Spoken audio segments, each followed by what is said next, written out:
Rota do Turismo apresenta Fala Mulher.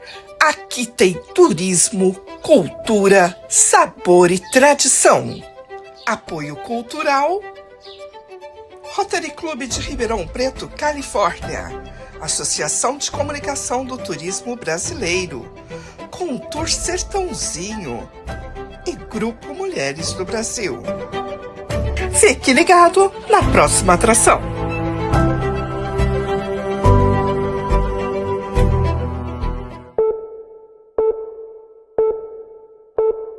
Olá! Hoje a Rota do Turismo está recebendo em seus estúdios Antônio Valdir Bocalão. Eu conheço ele há muitos anos como Valdir Bocalão, nunca que eu sabia que tinha um Antônio na frente. Nem E eu, eu nem eu acredito sabia que eu tinha Antônio também. que é nessas entrevistas que a gente descobre, né, Valdir? Aham. E o Valdir, há muitos anos, ele é voluntário e também diretor do Graus, que neste ano está completando 25 anos de serviços prestados à comunidade sertanesina. Mas nada melhor do que ele para contar um pouquinho dessa história. Valdir, para começar, quem é Valdir Bocalão? Olha, profissionalmente eu trabalhei mais de 40 anos em empresas como Zanini, Dedini, Mepans e por aí vai. A Cazê, a BB. Mas eu sempre tive. A minha primeira formação é de contador, que eu nunca exerci. E eu também me formei em psicologia, que é onde eu atuo agora. Eu estou falando do meu consultório, né? E por incrível que pareça, né, a necessidade de atuar, de ter uma formação em psicologia, veio justamente pelo Graus, né? Porque no começo, para falar a verdade, era só boa vontade, a gente não tinha conhecimento nenhum. Você falou aí que são 25 anos, na verdade são 30. É, não, 25, constituído com documento na isso, mão, mas teve isso, alguns anos sem. isso. Nós fomos solicitados por algumas pessoas, alguns membros de Alcoólicos Anônimos, que eram amigos nossos e alguns são ainda, que eles queriam montar um grupo. Mas Alcoólicos Anônimos não pode ter vínculo nenhum com instituição nenhuma, com doação nenhuma, nada. Eles têm que ser autossustentáveis. E eu, na época, era secretário de um grupo espírita e eles eram amigos nossos, né? Então, nós cedemos o estatuto do GEPAL, que é um grupo espírita, para abrigar o Graus. E eles se incumbiram de arrumar o lugar. O seu Augusto Silva, que leva o nome, né, Graus, as últimas letras Augusto Silva, ele gentilmente cedeu, sem cobrar nada. E nós chegamos lá, era só mato, casa caindo. Então nós começamos só com a boa vontade. Todo mundo carpindo, todo mundo limpando a cisterna de água. E foi indo, foi indo. Cada um dando o que tinha, como podia. Um grande, vamos falar assim, amealhador de recursos foi o seu Zé Leles, que também que fazia parte do grupo, era o presidente do grupo espírita. O seu Zé Leles era e é muito conhecido na cidade, né? Então ele pedia uma coisinha para um, pedia uma coisinha para outro, e aí acompanhando ele a gente aprendeu a pedir também, né? Vamos pedindo, viramos pidões. E ganhamos até uma perua que chamava Verinha, coitada. Não tinha assoalho direito, não tinha nada, mas pegava essa perua para levar doação de alimentos, os mercados davam o que eles tiravam das gôndolas, ganhamos vaca, ganhamos porco, ganhamos pato, e foi só sobrevivendo. E mesmo com o preconceito, né, Valdir? Porque antigamente, quando você falava que era um grupo de apoio aos alcoólatras ou de pessoas que com vício com drogas, não era muito bem aceito na sociedade. Como que vocês É. conseguiram vencer esse preconceito? Na verdade, ele se chama Grupo de Recuperação de Alcoólatras, porque na época Drogado era quem fumava uma maconha, assim, né? E chegou nessa época, nesse primeiro período aí, chegou. Chegamos a internar pessoas que usavam maconha, por exemplo, ou que diziam que usavam maconha. Então, eles se separavam, os alcoólatras não permitia a entrada no grupo. Ah, aquele lá é maconheiro, aquele lá, né? E a sociedade também sempre teve o preconceito. Eu falo de novo, né? Nesse primeiro tempo aí, a moral que o seu Zé Leles tem, a confiança que ele ainda tem, é tanto que o CAP de Sertãozinho tem sobre o nome dele, né? CAP José Leles. Então isso ajudou muito. O seu Zé foi assim o muro que superou todas essas dificuldades aí. Ainda tem muito hoje, né? Ainda tem muitas pessoas que julgam um dependente como um vagabundo, preguiçoso, vai trabalhar, quando na verdade não é nada disso, né? Como psicólogo, saúde mental é o que influencia a decisão dessas pessoas? Olha, influenciar a decisão é multifatorial. Tem a questão social, eu vou usar porque senão eu estou excluído do grupinho que eu pertenço ali, ou então eu não vou conseguir namorar ninguém, porque assim, num primeiro momento, a bebida tira a inibição, ela rebaixa o córtex frontal, que é a censura, onde está a nossa censura, a parte mais nobre do cérebro, ela rebaixa e a pessoa faz coisas que normalmente ela não faria. Ela vence a inibição, né? Mas então, depois que usa, né, é pagar para ver.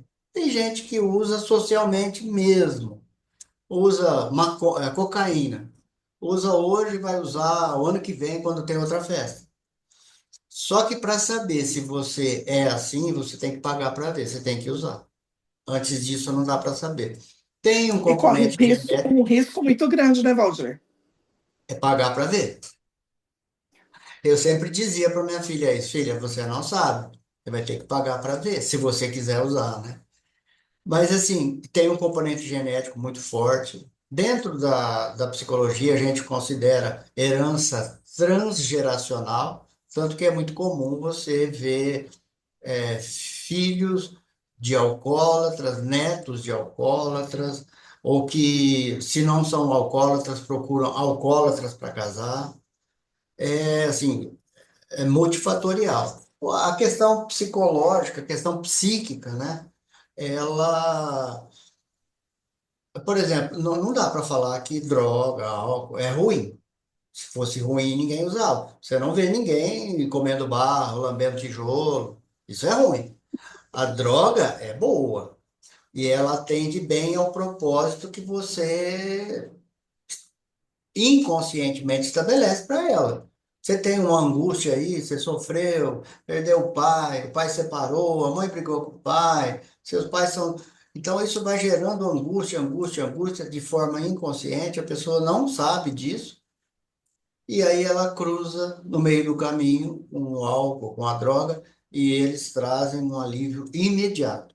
Imediato. É muito bom. Dependendo da droga, a pessoa fica super poderosa. Depois é que começa a complicar, né? É, porque nesse super poderoso tem consequências, e consequências às vezes gravíssimas. E aí volta naquela frase que você disse: tem que pagar para ver. Será que vale a pena? Eu digo que não. Eu digo que não. Mas não adianta, né? As pessoas, elas gostam de se desafiar e às vezes, né? Elas não veem outra saída.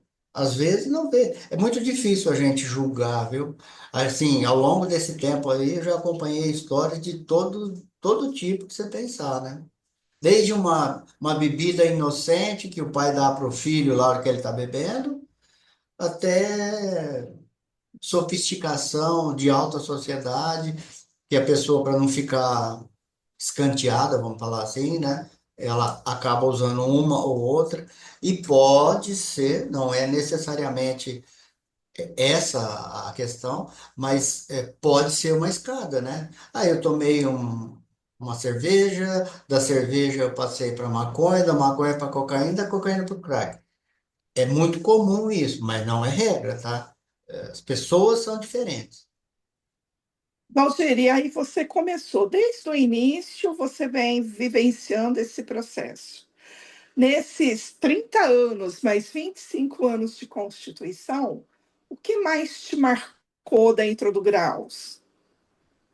Ah, tem muitas histórias, viu? Mas assim, o que me ocorre agora é um sitiante, patrão, me procurou, ele já me conhecia um pouco, né? Ó, tem um funcionário tal lá, ele é super dedicado, super competente, ele faz serviço de pedreiro, ele faz serviço de encanador, ele trabalha com trator, ele trabalha com a máquina de colher amendoim, ele corta cana, ele faz de tudo. É um pé de boi, mas acabou se enterrando no álcool. Já não tinha mais condições de trabalhar. Aí então eu falei, não, vamos internar ele. Mas ele estava morando na rua há um bom tempo, né? Então eu imaginei assim, olha, não vai dar para receber diretamente uma pessoa assim. Vamos internar ele para fazer uma desintoxicação e a gente já sai do hospital, já vai lá para o Graus. É, ele foi internado, antigamente a gente internava muito em Garça, né? É um hospital psiquiátrico de Garça. Ele foi, internou e passou um tempo, eu falei, nossa, e o fulano? Perguntei lá, porque às vezes chega alguém, a gente não vê durante a semana. Não, não apareceu ninguém aqui. E passou lá quase 9 meses internado lá em Garça. Na verdade, era uma desintoxicação de 1, 2 meses, depois ele viria. Aí eu procurei o patrão dele e falei, escuta, e o rapaz? Ah, tá internado. Tá internado aonde? Ah, tá aí no grau. Falei, não, aqui não tá não. Ué, então ele tá lá. Foram procurar, ele estava lá. Aí pegaram uma ambulância, pagaram, levaram, trouxeram ele para o Graça. Naquela época, o tratamento que nós copiamos de outras instituições, inclusive da FEBRAC, era de 9 meses, simbolizando um nascimento, né? E aí ele veio para o Graus, trouxe, a ambulância trouxe ele, deixou ele lá e ele ficou mais 9 meses. Poderia até ter ido embora antes, ficou 9 meses. Organizou a horta, fez um monte de coisa lá. Bom, terminou, saiu. A gente faz o que a gente costumava chamar de graduação, né? Uma conclusão do tratamento, alguma coisa simbólica, né, para a pessoa levar. Fez a graduação, foi embora, recuperou a esposa, recuperou a filha, voltou a trabalhar na fazenda, beleza. Passado algum tempo, eu estou num posto de combustível, abastecendo. Olhei e falei, será que é ele? Tava bonitão, trocadinho, era um sábado. E aí ele passou, eu falei, oi, fulano, tudo bem? Ô, tudo bom, seu Valdir, tudo bem, tudo... Eu falei, você tá indo aonde? Dar uma passeada? Eu falei, eu vim fazer umas comprinhas aqui na cidade. E a filha junto. Ele falou assim, ela não me deixa sair sozinho de jeito nenhum. Onde eu vou, ela vai atrás. Mas ele tinha, assim, o comum é que a pessoa perca tudo, por isso que chamam de falta de moral, vagabundagem, porque ela perde tudo. Ela não... Então, o meio que ela tem de conseguir as coisas, conseguir usar, é manipular, às vezes roubar. E ele, mesmo no auge da dependência, morando debaixo da ponte, o dinheirinho que ele conseguia, ele comprava leite e ia a pé lá na fazenda levar o leite da menina. E a gente vê o comprometimento, né? Recentemente eu entrevistei um acolhido e ele, e a vitória e o prazer que ele fala desse cuidado de vocês dentro do grau para com eles, que é assim para o resto da vida. De todos os acolhidos que vocês já recolheram, alguns recaíram novamente, Valdir? Você tem conhecimento disso? Muitos, muitos, muitos. Recaíram e mais de uma vez. É preciso muita luta pessoal para falar, eu quero mudar de vida. Seria isso. É, por isso que, na nossa visão, a dependência química é uma doença que não tem cura. Igual pressão alta, diabetes. Se você não se tratar, vai dar problema, né? Então, infelizmente, quem sou eu para contrariar Deus, né? Mas, assim, a recaída é um fantasma que anda ao lado de cada dependente. É triste, é difícil, mas é verdade. Se ele esqueceu, ou se ele pulou parte do tratamento, ou se ele ficou lá só enrolando, se ele ficou no tratamento e se recusou a fazer alguns dos passos que são importantes, os dos 12 passos, a chance de recair é muito grande. E assim, tem pessoas que param sozinhas, sem internação. Como tem um da diretoria, o Chita, né? Que, não sei se você já entrevistou ele, ele parou sozinho. E era um bicho tatu, viu? É, é o que a gente volta a falar. A pessoa precisa se conscientizar de que tudo que ela quer, ela consegue, e a partir do momento que ela quer parar, ela para mesmo. É uma mudança de vida muito grande, viu?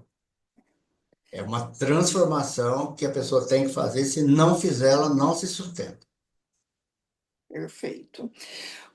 Valdir, agora eu vou tocar num assunto que psicólogo você vai entender e vai compreender e até me corrigir se eu estiver errada. A gente ouve dizer, e um acolhido mesmo disse que, enquanto ele estava se drogando, estava se viciando, ele continuava a trabalhar sem perder nenhum dia de trabalho, mas sendo dependente. Isso causa problemas gravíssimos dentro das empresas, não só para a empresa, como para o próprio funcionário. Agora, o governo está trazendo esse NR1. Você acredita que a NR1 vai ajudar ainda mais a pegar essas pessoas que são dependentes e minimizar esses problemas ou não? Olha, desde os primórdios da segurança do trabalho, né, a NR1 trata de segurança, né? É uma norma regulamentadora, número um, que trata de segurança sobre os vários aspectos dentro de uma empresa, uma indústria, qualquer coisa. Ah, Principalmente o psicossocial, né? é, a parte, vamos falar assim, a parte de agir, ela sempre recai sobre o empregador, né? Ele é que tem que agir, que olhar, que colocar e tal. Mas sempre houve, na questão de segurança do trabalho, sempre houve, ah, todo acidente que tem investigação. Se quem gerou, o que é que gerou aquele acidente? Foi um ato inseguro? Foi uma condição insegura? Então, cada vez mais as empresas têm se estruturado nesse sentido e cada vez menos as condições inseguras têm ficado menores, têm diminuído. E os atos inseguros continuam bem altos. Uma pessoa sob efeito de droga, como eu te disse, né? Durante um tempo, ela fica super poderosa. Uma pessoa que usa cocaína, ela rende 2 ou 3 vezes a mais do que qualquer outra pessoa, porque ela está super estimulada. Então, o cérebro está. Tanto que você vê, um cocainômano, ele morre de infarto, de tão acelerado que ele fica, né? Então, assim. Eu espero que com a implantação, com o trabalho, ajude, né? Ajude ainda mais. Eu não sei se vai. Só esperando para ver, viu? Se a NR1 vai trazer um grande ganho nesse sentido aí, viu? Terapia ajuda muito as pessoas que estão passando por esse problema? Ajuda muito, ajuda muito. É um complemento muito importante. Infelizmente, nem todos têm condições de pagar. e nós não temos condições de atender a todos.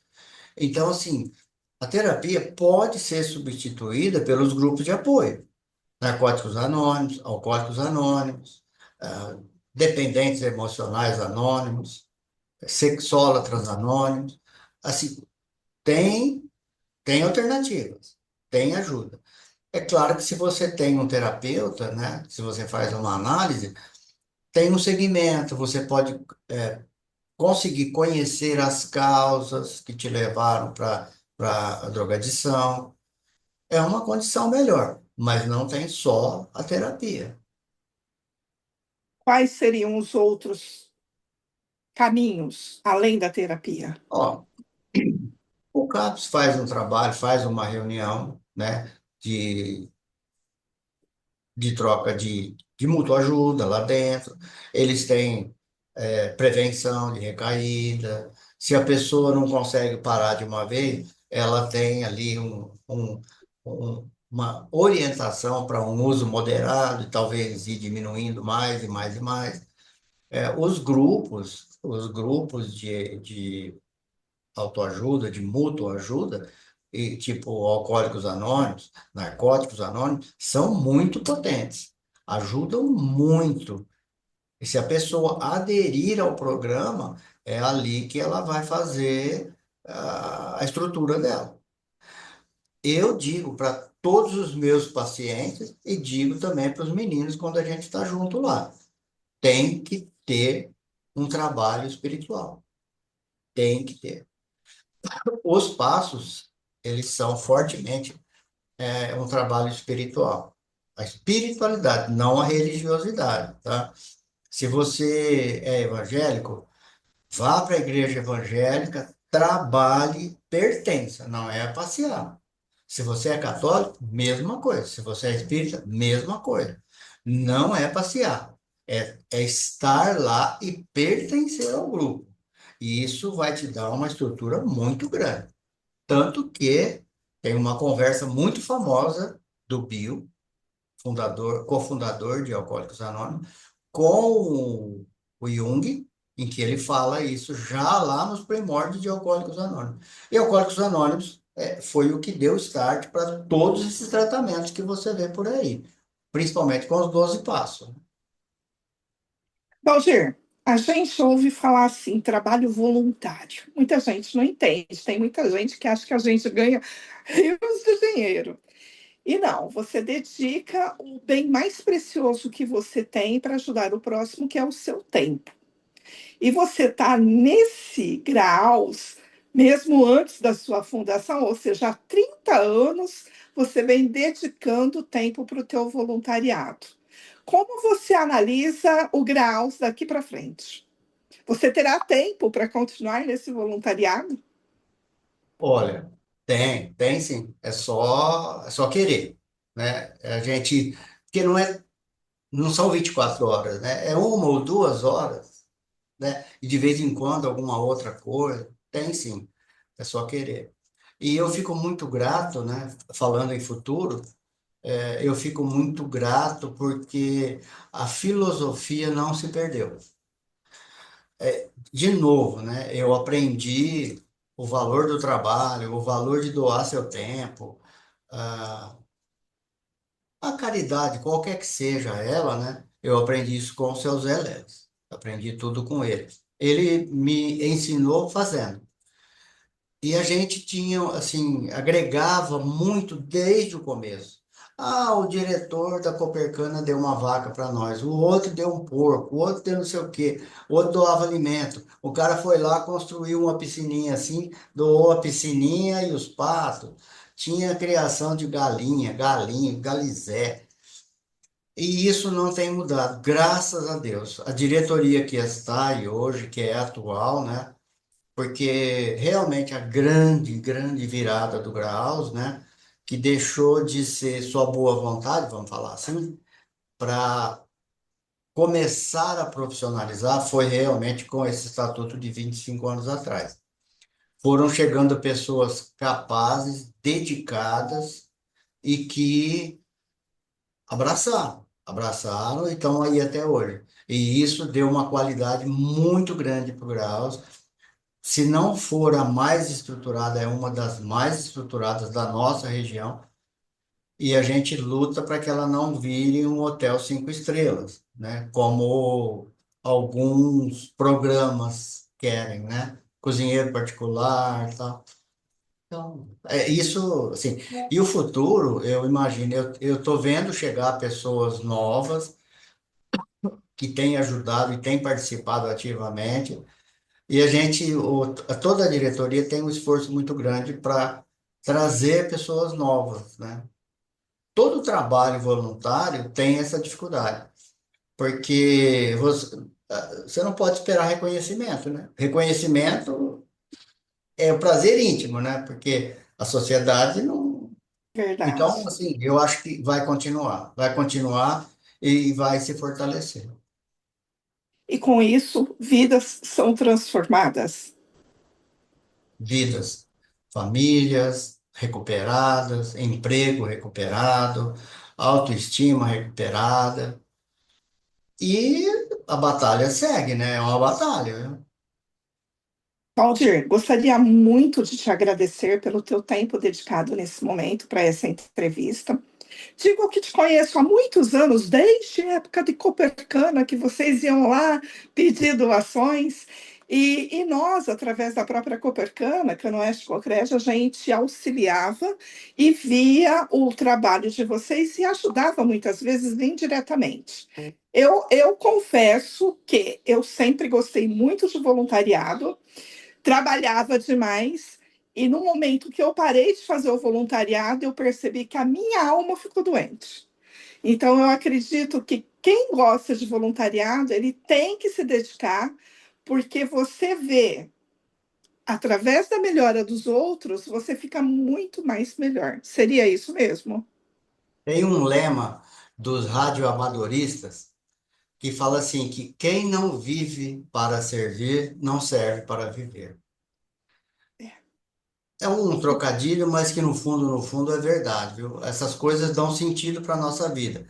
E o que a gente lamenta, né, é não ter mais tempo para isso e às vezes nem conseguir fazer o que assumiu, pelas dificuldades da vida, família, essas coisas, mas não pode parar. Verdade. Eu te agradeço imensamente pela entrevista, coloco a Rota do Turismo sempre à disposição e desejo sucesso nesses próximos 25 anos, que eu acredito que vai muito mais. Muito obrigada, viu? Eu que agradeço. A Rota do Turismo nasceu para você, mulher, que ama viajar e descobrir o turismo regional brasileiro. Também é um canal de comunicação para as mulheres unidas, aquelas que sentem prazer em ver o sucesso de outras mulheres. Tenha todas as notícias na palma da sua mão. E se você quiser mostrar o seu negócio, saiba que aqui é o local perfeito para você. Rota do Turismo. Aqui você atrai mais pessoas para o seu negócio. Rota do Turismo, o canal de comunicação do turista conectado.